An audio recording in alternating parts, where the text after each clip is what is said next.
Welcome to the What to Read Next podcast. In this podcast, your host, Lori Amin, will interview published authors to chat about their work, journey to getting published, and their book recommendations.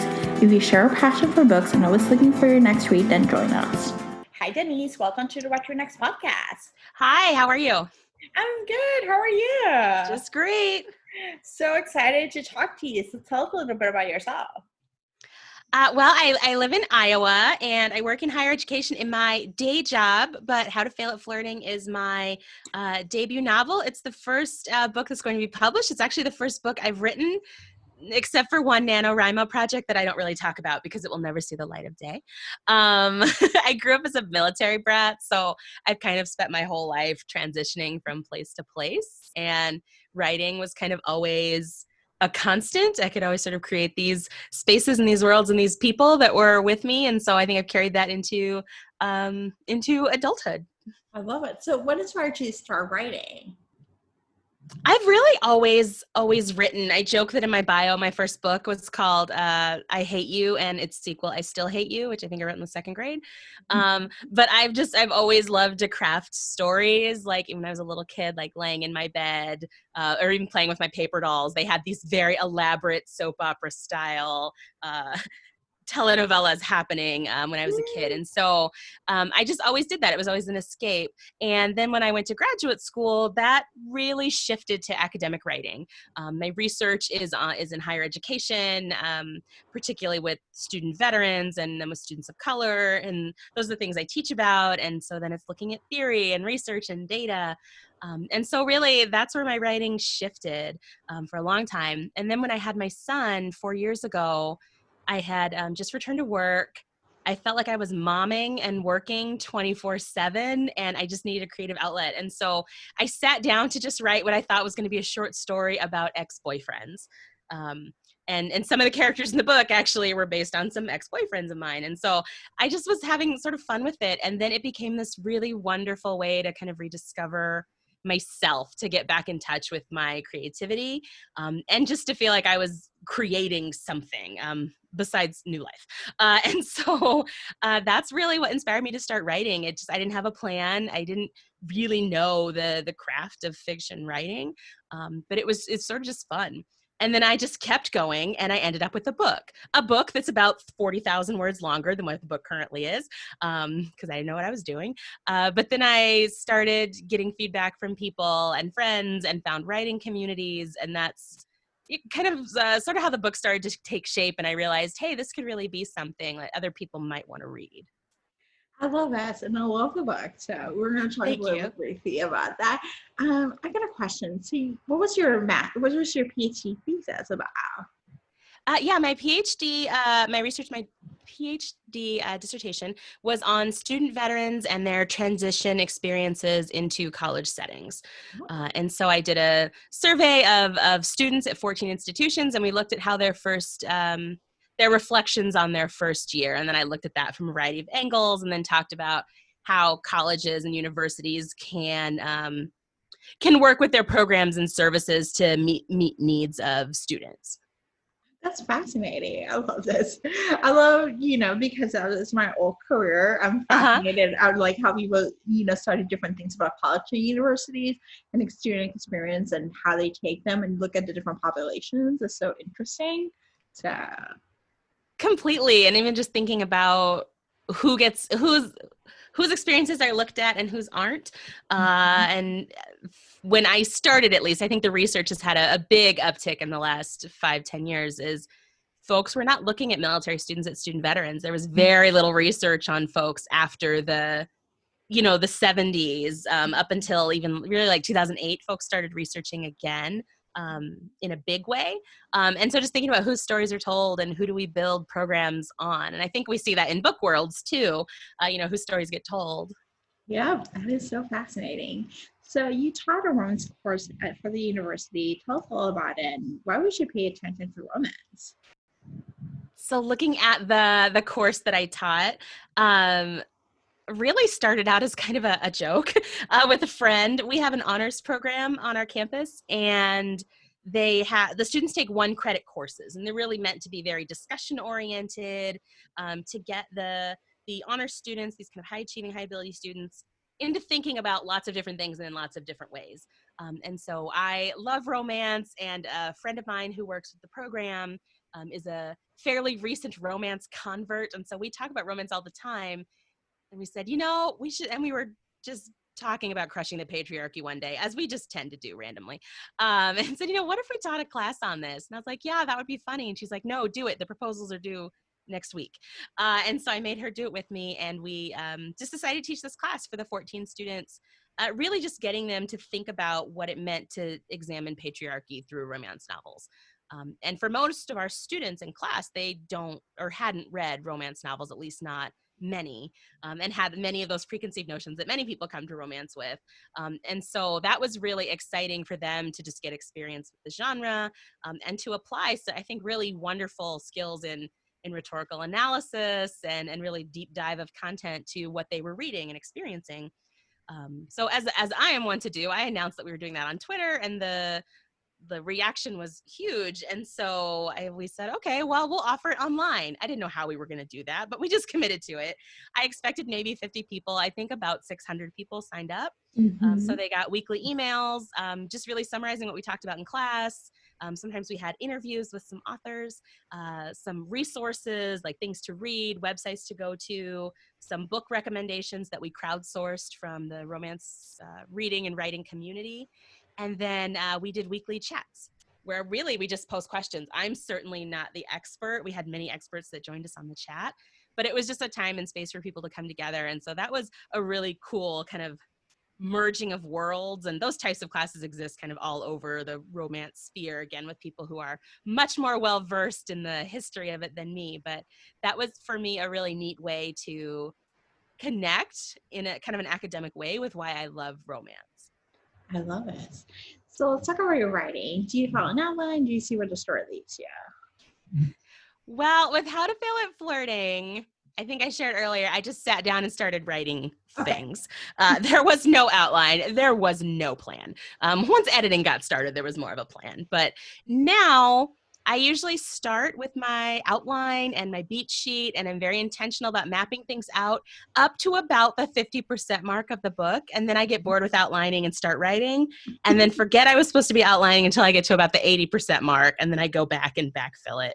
So I guess that makes me a plantster, something like that. But I have all of those. They're in my head, but getting it all the way done before I start writing doesn't usually happen. I love this.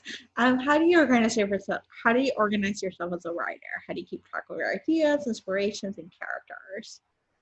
Yeah, I don't know if I do anything too original. I'm a big Scrivener fan. That's what I usually use instead of Word. And so anytime I have an idea or a plot bunny, or I participate in all the Kissing's Friday Kiss posts, where you just post 280 characters related to a theme, and sometimes I get an inspiration for a new book from those. But I just start a new Scrivener file and write down kind of whatever I know, and then just leave it there. And as other ideas come to me, I kind of just save everything in that place, so when I'm ready to come back to the idea, I do. Some people are really great at making aesthetics and having pictures of the characters in front of them. And I really don't do that. I think even when you read my books, I don't spend a lot of time describing my characters. As a reader, I really like to envision who I want to envision. So that's kind of how I write. So though I have Henry Cavill in my head for Jake, for example, for this book, somebody else might have somebody different. So I don't usually do anything like that, but I do just put all my notes kind of in those files. I think there's about 45 files that are started on my computer of ideas that are just lingering there. I love this. Do you share your work along the way, or do you wait to complete it for others to read? I have no chill with sharing my work. So I have a few critique partners, Allison Ashley, who wrote Perfect Distraction that came out in February. Her and I just have a running DM. And so she sees scenes, especially like the steamy scenes, almost as soon as I write them. So I have a few trusted people who I share things with along the way, but otherwise, I kind of have different folks who I go to at different points in the story. I love this. What was your journey to get that first book published? I think as journeys go, mine was a fairly smooth one. I probably worked on the book for about 6 months. And then I had what I thought was a great draft. And then I showed it to some friends and realized, oh, nope, not great. Did some editing. I found a writing community, and I probably did another maybe 8 months to a year of editing, as kind of getting in and learning more. And then at that point, I thought I really was planning to self-publish it, or even to put it out on like Wattpad or something like that. And a friend introduced me to querying, and I pretended I knew what that was. And then I Googled it because I was, again, just very kind of green to all of this, and learned more about that. And then decided, okay, well, I'll give this a try. I'm an academic, so I dug into some research and learned about agents and manuscript wish list and different publishers and how to do all of this. I queried agents for about 3 months. And I participated in DV Pit, which, if there are writers listening for marginalized identities, was the best experience. It is ultimately how I connected with my agent, but more than that, it's how I connected with other writers, particularly other writers of color. And it was so supportive that I left that day feeling like I could do anything. And I was not one of the rock stars who got 1,000 likes and had every single agent on the planet interested in the book. But it was just that idea of finding your community, which I think is so huge in any endeavor, but especially in a creative endeavor. And then signed with my agent. I think we were out on submission and did editing probably for a couple of months. And so really from querying to signing the book deal was from October to April or May, something like that. So that was kind of my journey, and I feel really lucky to end up at Berkeley. I really love my editor, Carrie Donovan at Berkeley, and then my agent, Sharon Pelletier at Distal, Gutterick, and Boret is fantastic, and just someone who I really feel like I can go to and trust. And so that process for me was really smooth, and I feel like ended up in a really great way. I'm excited. I'm excited for How to Fill It Forwarding. So let's talk about it. So what was that source of inspiration? So the inspiration for the book, I don't know if there was really one place where that inspiration came from. I mentioned that it really started out, I wanted to tell us, I knew the main character would be an academic. At the time, I hadn't read a lot of romances that took place in academia or with academic folks in academic careers at the center. Of course, there are many. I just hadn't read many at the time. But I knew that would be the case. And I thought it was going to be funny, which I think it did end up being funny, but it was going to be about ex-boyfriends. Her best friend, Erin, in the book, was based on, again, an ex of mine. And so that's just where I started writing the story, and I thought it would be kind of funny and light. And then as I started writing it, I really started thinking about, and this was at a time in the news where there was just a lot of doubt around higher education. I think there still is, but what do we do at colleges and universities? What's our goal? What does it mean to be a professor? How misunderstood is what that role is from folks who are outside the academy? And so as I started looking about that, I also started thinking about, how do I show this character as a three-dimensional person? She is a professor, but also a person, as all professors are, and dealing with her own things. And that is where kind of her personality and her history started to evolve. The meet cute with the hero, Jake, actually came from being on a business trip with some friends and a guy at a bar kind of hitting on us. It wasn't original, and it certainly wasn't a love story. But I did just start to think, and I was already writing crafting the book and thinking, what if you met somebody like that, but it was just this instant connection? And that's never happened in my life, but maybe that like cheesy line and that kind of silly, pickup story in that instant is just what you needed to hear. And so I was joking with my friends as we had a couple drinks, and I went back to the room and kind of just sketched out that meet cute in my hotel in Texas. And so that part kind of shaped it there. Love this. And so Naya has been focusing on her career, and so her relationship had taken a back burner because she had an abusive relationship that led her to just do that. And her friends pushed her out of her comfort zone, by making a list and just doing this whole thing of how to fill flirting. Why was it important to show Naya getting out of her comfort zone to fall in love?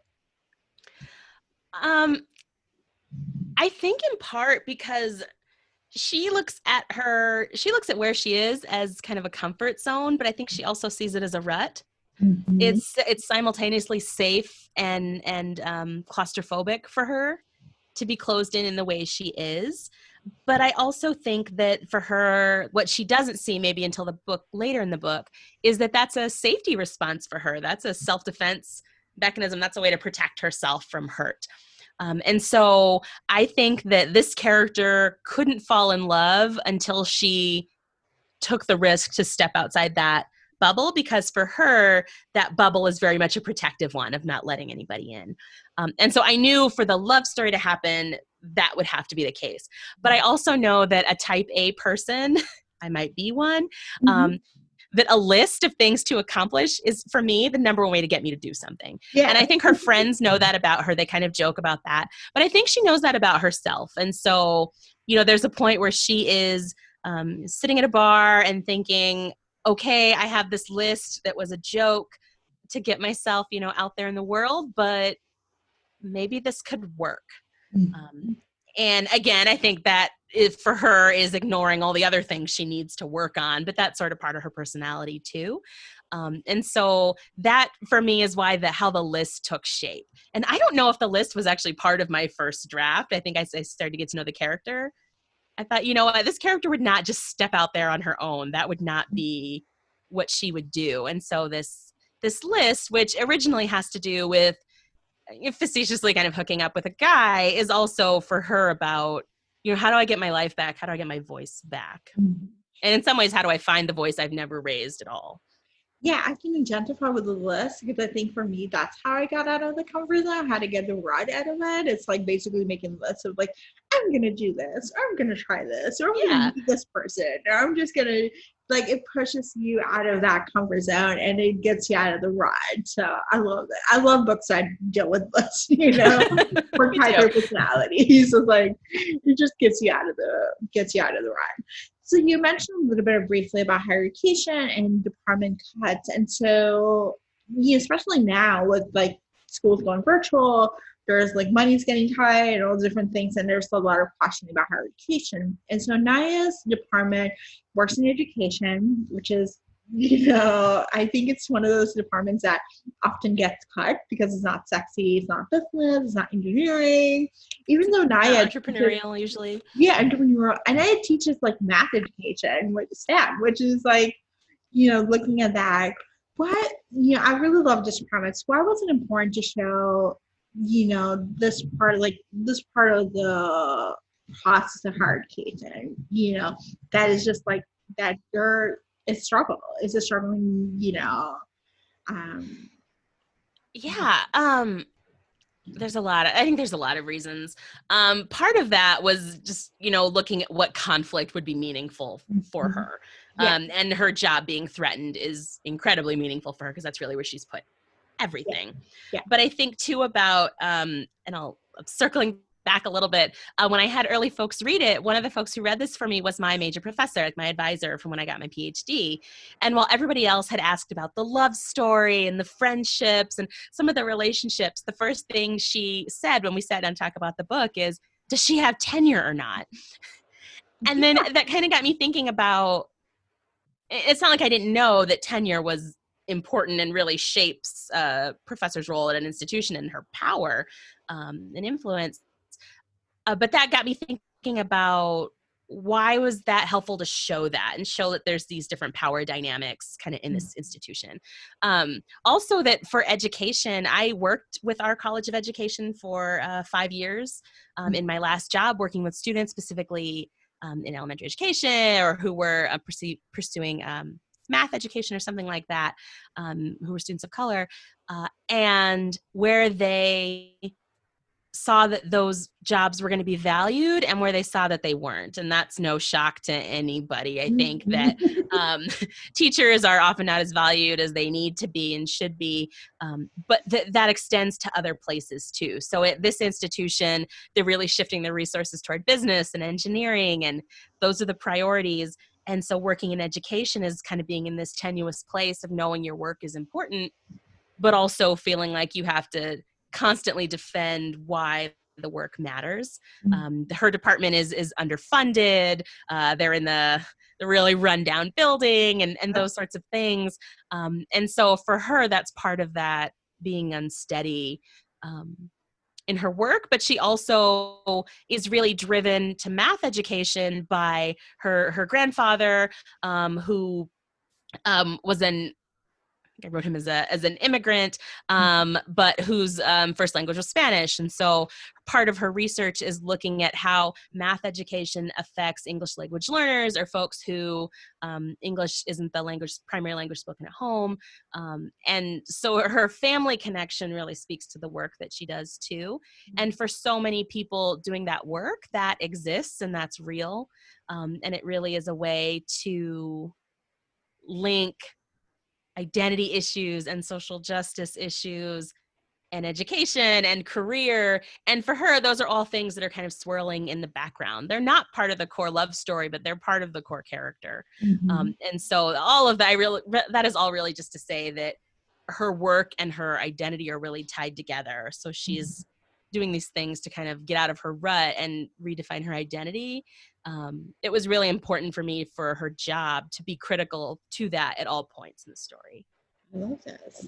So Naya got out of an abusive relationship, which is a big feat.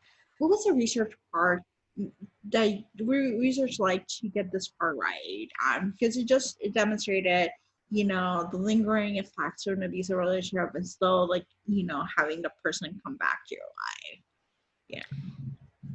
Yeah, and I'll share that is not I definitely did a lot of research because that is not my story. I think that I know that I am lucky that that's not been my experience. And I say lucky because I think that is one of the key determinants if somebody is in that abusive space or experiencing that harassing space or not. At least at this point in my life, I think I've been lucky to not. So for me, it was doing a lot of reading. When I was an undergraduate, I did coursework in psychology was my major, and I had a minor in sociology. And so I did a number of courses where we talked about trauma and healing. And then in my master's program and a bit in my PhD, took classes on counseling, helping skills. And part of that is looking at trauma. And then in some of the work I've done, there's always been a lot of training on working with people who are in different situations and understanding referrals to different resources. And so that's been a part of it. Talking to different people, talking to folks who work in like survivor advocacy and going to a lot of sessions. So that is part of what my research was. The other piece was having a number of people read it and, tell me this is a fit or this feels off or this response seems odd. I think that I don't know if it's the challenge in writing healing, but people heal in so many different ways that it was making sure for me that it was consistent to the character, but also, really trying my best to do no harm. And I hope I did that. But to show what I think is a fairly honest journey of somebody who doesn't think they're healing and then realizes they need to. And also that people can that you can fall in love and have good sex and be great at your job and still be suffering from trauma, and that all of those other things don't negate the trauma. And that for me was important to show that even though she's having this sort of romantic transformation and finding things about herself, that doesn't negate this trauma that she has in her past and this healing that she continues to do. I love this. So I love that you said this book in Chicago. And just on a side note, I just moved to Chicago pre-pandemic. So Yay. I'm like all about reading books set in a place that I've barely got to experience. So what was the process like just to set the book, like, have the setting, in Chicago where you don't live? Like, did you visit? What was that process like? Yeah, and I'm so sad because I had a whole trip planned to Chicago this summer, which of course did not happen. But I live in Iowa, and I knew I probably wasn't going to set the book here. Initially, it was in Texas, and then they did a road trip all over the country. It was a mess.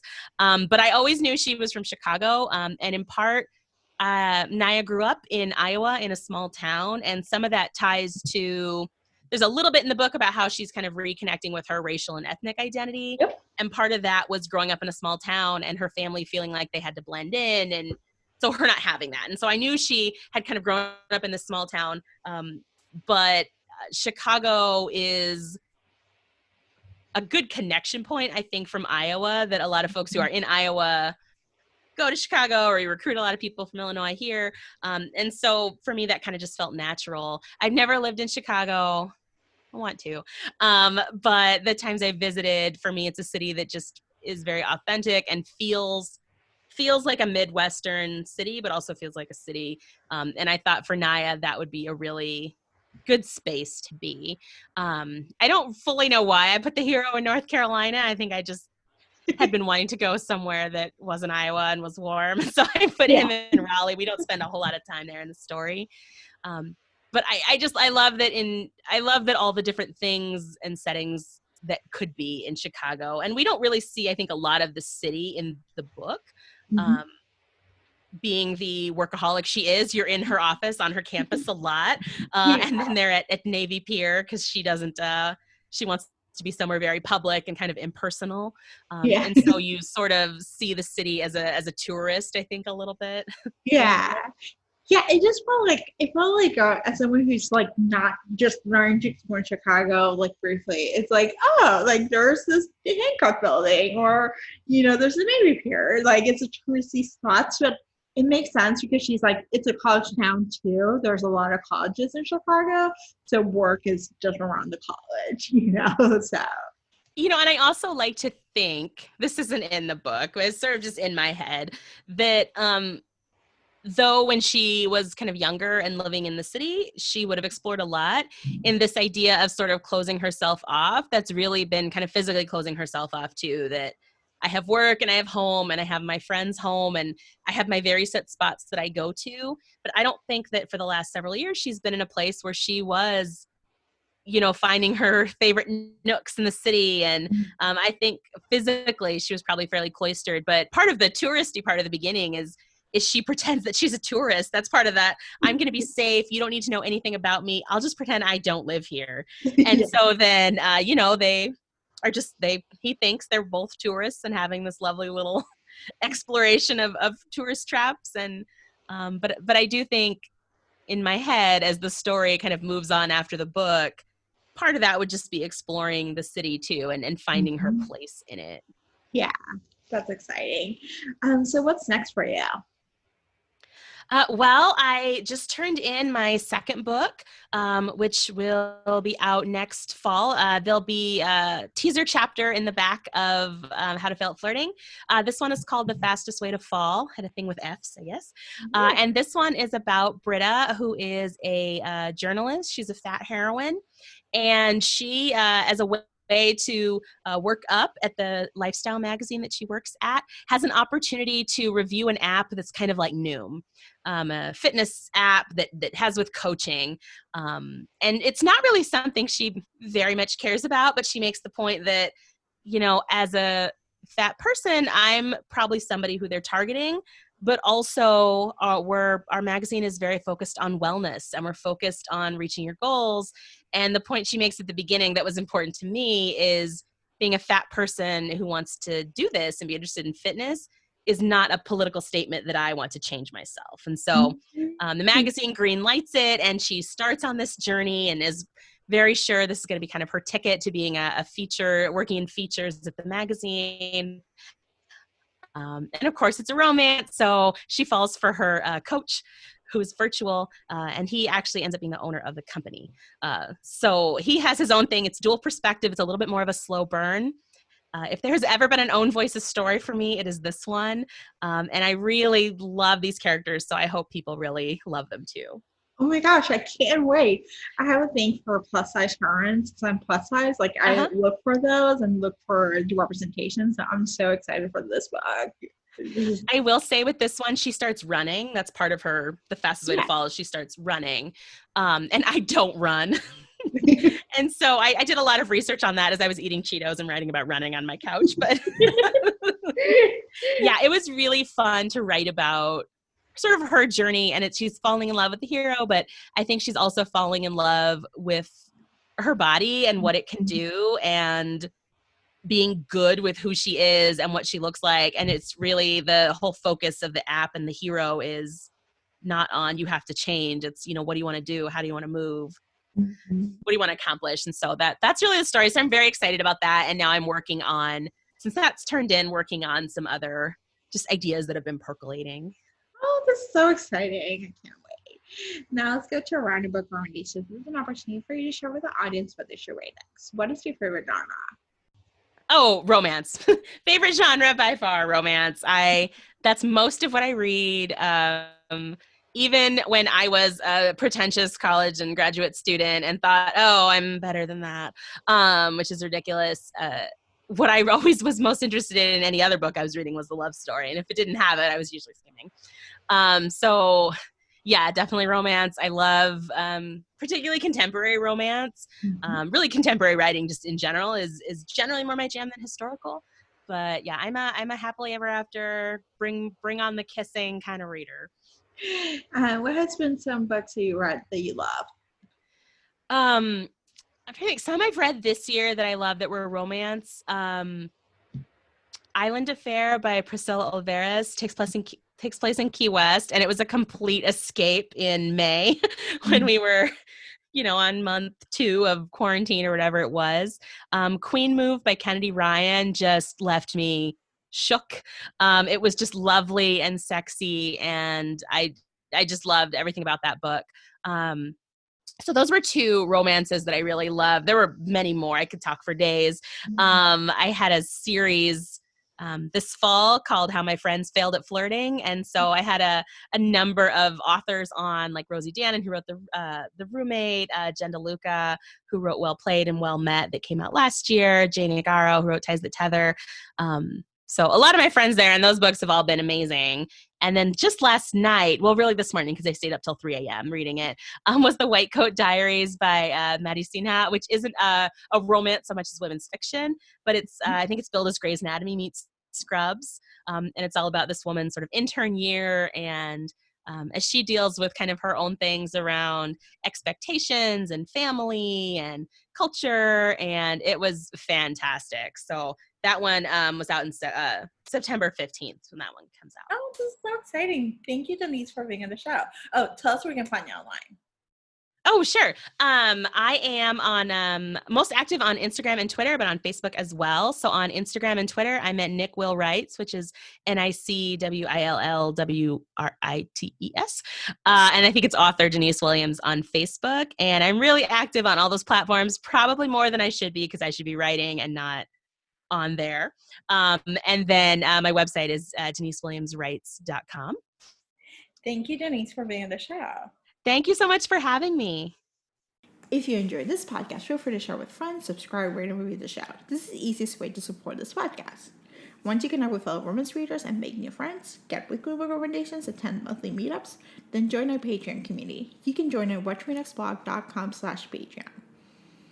Romance lovers, check out Queen Bee Reads Etsy shop for cute and comfortable bookish apparel. The shop also features social justice apparel and fun items from some of your favorite TV shows like The Schitt's Creek and The Office. Use code WhatToRead10 to save.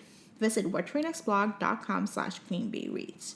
What to Read Next podcast is part of the Frolic Podcast Network. Discover new podcasts to love on frolic.media/podcast. Thank you so much for listening and have a great day.